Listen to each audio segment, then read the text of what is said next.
You might be doing everything right, but your body still refuses to burn fat. Not because you're lazy, not because you lack discipline, but because your body is misinterpreting a very important signal. It thinks you are in danger. Imagine this. You skip breakfast. You try to endure hunger until noon.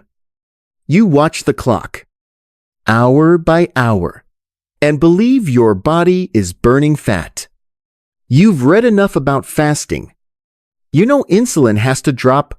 You know that after 12 to 16 hours, the body will switch to burning fat. You do everything right. But then one day, you stand in front of the mirror. Belly fat is still there. No change. In fact, it even looks more stubborn. And the worst feeling is not the fat. It's the feeling that you've tried so hard, but nothing is happening. This is where most people start to doubt themselves. They think, am I not disciplined enough?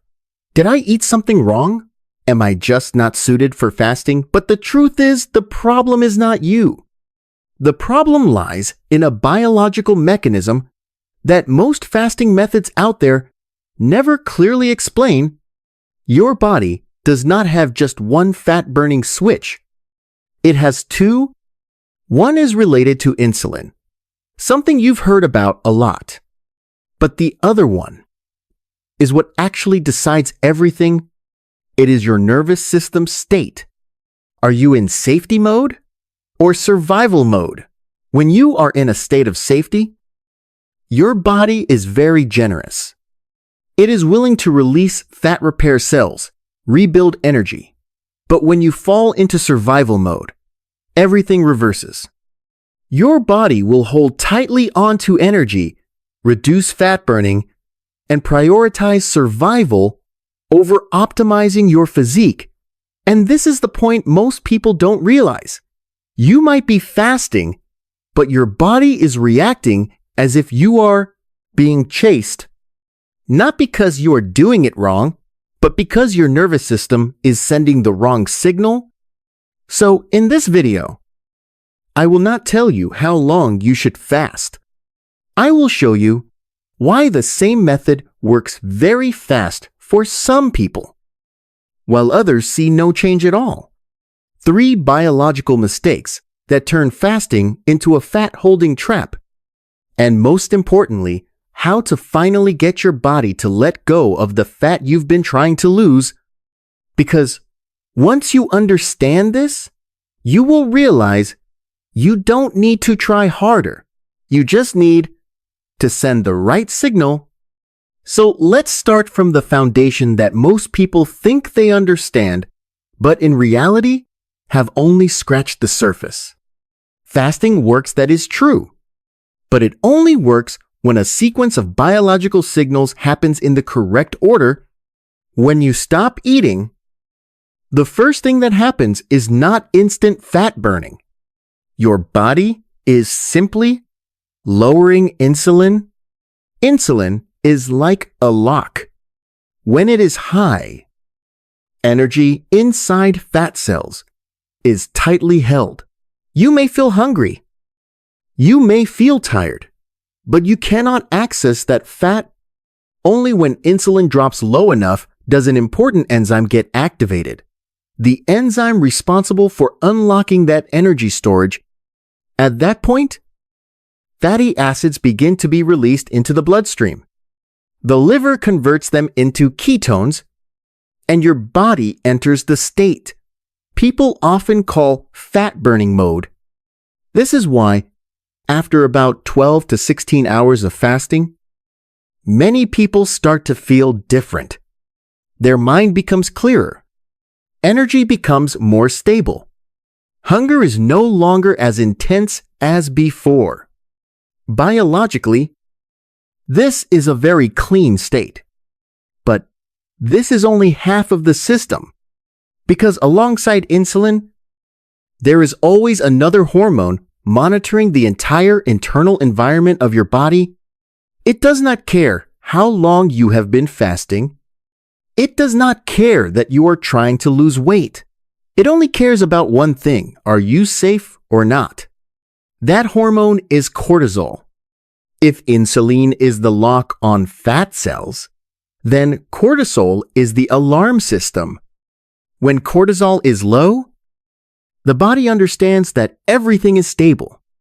It is willing to spend stored energy. You burn fat, repair, and recover. But when cortisol rises, the body switches to a completely different logic. It no longer thinks about optimization. It thinks about survival. And in that state, fat, especially visceral fat, is no longer something to eliminate. It becomes a survival asset. What's important is that visceral fat is not passive tissue. It acts like a small endocrine organ, extremely sensitive to stress signals. It has a very high density of cortisol receptors, like antennas, always ready to receive danger signals. When cortisol rises, these fat cells do not just stay still, they respond. They hold on to energy more tightly. In many cases, they even expand. This is why some people do not eat much, yet still accumulate fat around the belly, not because they are not trying, but because their body is in the wrong state. And this is where things become counterintuitive. You may be fasting a behavior designed to lower insulin and burn fat, but if your cortisol is high, that entire system will be shut down. It may even move in the opposite direction. When the body senses stress in a state without incoming energy, it does not wait for fat to be released. It actively creates energy. The liver begins producing glucose from internal sources, a process called gluconeogenesis. And this source often comes from protein, meaning from muscle. You are not eating, but your blood sugar still rises. And when blood sugar rises, the pancreas is forced to respond by releasing insulin. This creates a paradox that most people never think about. You are fasting, but your insulin is still high. The lock remains closed. Fat is still being held. Meanwhile, your body is breaking down muscle tissue to create energy, maintaining a stress state, and holding tightly onto the fat you want to lose the most.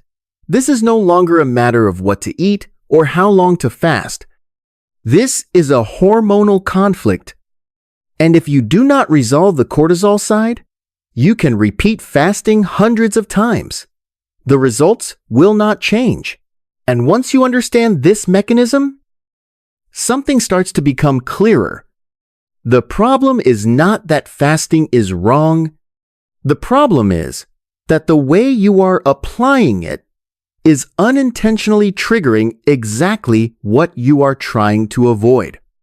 There are 3 extremely common mistakes. And the dangerous part is, they all look very disciplined. The first mistake is extending your fasting window while your body is already in a stressed state. You sleep little. You stay up late. You start your day with coffee instead of real energy. You chase deadlines, feel constant pressure. Your mind always in keep going mode. And then you add on top of that a fasting window of 18, 20, even 24 hours. Logically, you think you are optimizing, but biologically, you are stacking another layer of stress onto an already overloaded system. The body does not distinguish between good stress and bad stress. It only measures total load. When that load exceeds its tolerance threshold, the adrenal glands respond. Cortisol rises, and immediately, The survival mechanism is activated. You are no longer in a fat-burning state. You are in an energy preservation state. That is why many people fast longer, yet feel more exhausted, more uncomfortable, and their belly fat does not change at all. The second mistake happens right when you break your fast. After 16 to 18 hours without eating, your body becomes extremely sensitive to nutritional signals. Your cells are like dry sponges, ready to absorb whatever you put in. But most people treat their first meal as a reward. They choose what is easy to eat, comforting, and often high in carbohydrates: bread, sweet fruits, oatmeal. The problem is not the foods themselves. The problem is the timing. In such a high insulin-sensitive state, a large amount of carbohydrates will trigger an overly strong insulin response. Blood sugar rises quickly, then drops just as fast. The body reads that drop as a new danger signal. Cortisol rises again to stabilize blood sugar.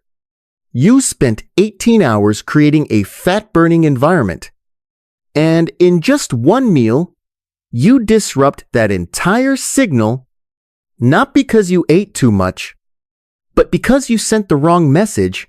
The third mistake is something many people believe is the perfect combo: fasting in the morning and then going for a long run.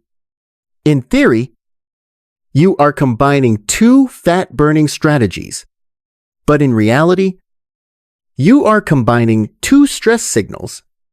A prolonged cardio session, especially at moderate intensity, is interpreted by the body as continuous movement in a state of low energy. From an evolutionary perspective, that is a sign of scarcity. When you put your body into that state without incoming energy, the message is very clear: we are in trouble. Cortisol rises to sustain activity. The body begins mobilizing internal resources, but not from fat. It prioritizes breaking down muscle to generate energy faster. Meanwhile, visceral fat, with its high density of cortisol receptors, receives the signal to hold on and protect itself. You finish the workout feeling exhausted, but metabolically, you are in a worse position than when you started. The common thread in all three mistakes is not the actions themselves, it is the biological signals they create. You think you are telling your body burn fat, but what your body actually hears is, we are not safe. And when the body does not feel safe, it will never release stored energy. No exceptions. So the real question is not how long should you fast, but rather, is your body safe enough to allow fat burning to happen? If you answer that question honestly, you may realize something uncomfortable. You don't need to fast longer. You need to make your body less defensive. And that is where the real strategy begins. The first principle sounds simple, but it is what most people ignore. You have to earn the right to fast longer. Not through willpower, but through your biological state. If you are sleeping poorly, waking up tired, needing caffeine to function, your mind constantly tense, then a long fasting window is not an optimal tool. It is a stressor. In that state, a 12-hour fasting window, for example, finishing dinner at 7 in the evening and eating again at 7 in the morning is far more effective. Why? Because it is enough for insulin to drop, but not enough to trigger the alarm system. Your body still feels in control of the situation, and that sense of safety is what actually opens the door to fat burning. Only when your sleep becomes more stable, your stress levels decrease, and fasting starts to feel light. Instead of something you must endure, then you expand the fasting window, not by force, but by progression. The second principle lies in the most important moment, the one most people underestimate. The first meal. After many hours without eating, your body is not just hungry, it is in a highly sensitive state to every signal you send in. This is where you decide to maintain stability or to reactivate the stress cycle. If you start with fast carbohydrates, you create a large insulin spike. That spike is followed by a rapid drop in blood sugar, and that drop triggers cortisol again. A closed loop. On the other hand, when you begin with quality protein eggs, meat, fish, you send a completely different message. We have enough resources. There is no danger. There is no need for an emergency response. The body responds by keeping insulin more stable, reducing the need for cortisol, and maintaining the fat-burning environment you created earlier. This is not a small detail. This is the connection point between two hormonal states. The third principle relates to movement, but not in the way you think. The issue is not whether you should train while fasting. It is the type of signal you send through your training. A prolonged cardio session sends the signal of continuous expenditure under low-energy conditions. A series of short, high-intensity sprints sends a completely different signal. It is like a hunt, short, powerful, decisive. Such bursts of movement activate growth hormone, human growth hormone, a hormone that tends to oppose cortisol. Instead of breaking down muscle, the body shifts to protecting and building. Instead of holding fat, it begins to mobilize energy more efficiently. You do not need to train longer. You need to train the right signal. And finally, the factor that people often try to optimize in every other way.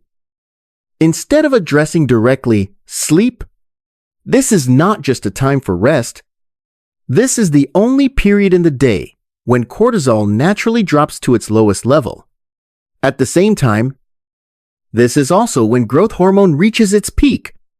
If you cut your sleep short to extend fasting, you are trading a powerful, fat-burning environment for a less effective strategy. You cannot hack biology by ignoring the foundation. Your body will always prioritize what matters more. When you put all of this together, the picture becomes very clear. Fasting is not a test of willpower. It is a conversation with your hormonal system. Every action fasting, eating again, training, sleeping is a signal. And your body does not respond to effort. It responds to the biological meaning of those signals. If the signal is safety, it will unlock energy. If the signal is danger, it will hold onto everything. And that is why two people can follow the same method but get completely different results. Not because one tries harder, but because one is working with the body, while the other is unintentionally working against it. And when you see things this way, a truth begins to emerge very clearly. Your body is not fighting you. It is protecting you just based on a context it believes is dangerous. Let's return to a very familiar situation. You wake up after a night of insufficient sleep. Your head feels a bit heavy. You need coffee to start your day. You decide to fast until noon because you believe it will help you burn fat faster. The morning passes in a state of mild tension. By midday, you begin to feel clearly hungry.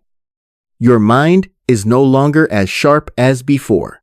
But you keep going because you have to be disciplined. When it is time to eat, you choose something quick and convenient, a high-carb meal.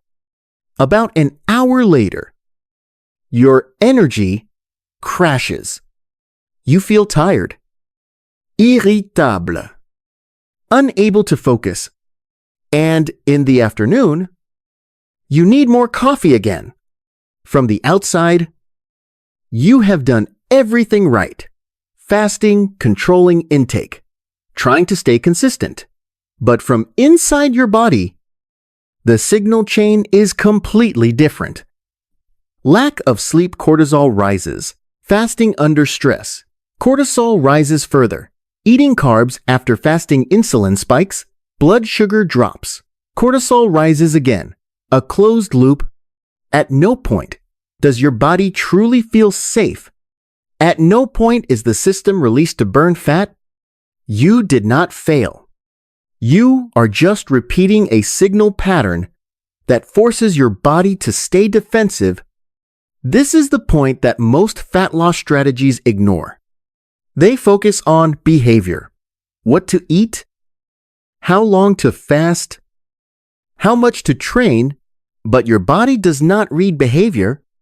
It reads biological context. The same action fasting can carry two completely different meanings. In a rested, well-slept state signal, everything is fine. In a stressed, sleep-deprived state signal danger. And only one of those states leads to fat burning. So the most important shift is not about changing the method, it is about changing how you interpret the signal. You do not need to ask, "Can I fast longer?" You need to ask, "If I were my body, would I feel safe in this state?" When you start asking that question, your decisions will change. You will choose to sleep 1 more hour. Instead of extending fasting, choose a stable meal. Instead of a high-sugar reward, choose a short, intense movement session instead of dragging through exhaustion. And those changes, from the outside, may seem small, but to your hormonal system, they are the difference between holding fat and releasing fat. This is not a fast strategy, but it is the biologically correct one. And once you apply the right signals consistently, your body will have no reason to hold on to that fat anymore. Not because you force it, but because finally it believes the fight is over. And this is what most people are never clearly told. You do not need a more extreme method. You need a body that feels less threatened. Belly fat is not the enemy. It is a response to chronic stress, lack of sleep, continuous survival signals. The more you try to force your body, the more it holds on. But when you start doing the opposite, when you reduce the danger signals, the body no longer needs to be forced. It changes automatically. That is when you will realize something very strange. You no longer have to endure fasting. You no longer have to try to burn fat. Everything becomes lighter, more stable, and results begin to appear not because you are doing more, but because you are working with the right system. Remember this. Fasting is not about removing food. It is how you communicate with your body. And if the message you send is, "We are safe," then the response you receive will be, "Use stored energy." If you are fasting, but not seeing results, you are very likely making one of these 3 mistakes without realizing it. Comment below, where are you struggling stress? Your first meal, or your training approach. I will read and help you adjust it to the correct mechanism. And if you want to understand your body in a scientific, clear, and objective way, subscribe. Because sometimes what is holding you back is not a lack of effort, but that you are fighting the wrong battle